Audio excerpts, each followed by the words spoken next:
दिवाळीआधी शेतकऱ्यांना मदत मिळणार, ज्यांचं नुकसान झालं त्यांना 10,000 मिळणार, उपमुख्यमंत्री अजित पवारांनी दिली माहिती। पुण्यात महालक्ष्मी देवीला 16 किलो सोन्याची साडी, विजयादशमी निमित्त देवीला सोन्याची साडी परिधान। गेल्या 17 वर्षांपासून देवीला नेसवतात सोन्याची साडी।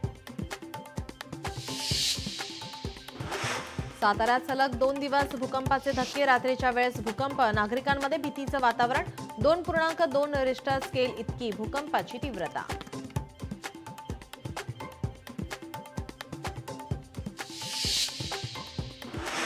साताऱ्यात सर्वत्र दाट धुके आणि ढगाळ वातावरण। जिल्ह्यात गेल्या 10 दिवसांपासून पहाटे धुक्याची चादर। साताऱ्यातील कोयना धरण परिसरात पावसाचा जोर कायम। धरणाच्या वक्र दरवाजातून 11,000 क्युसेक पाण्याचा विसर्ग सुरू।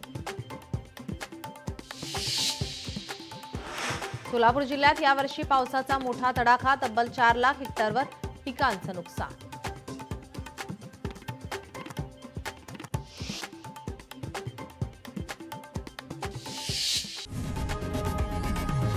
लोकशाही मराठी ऐका, पहा, जागरूक रहा।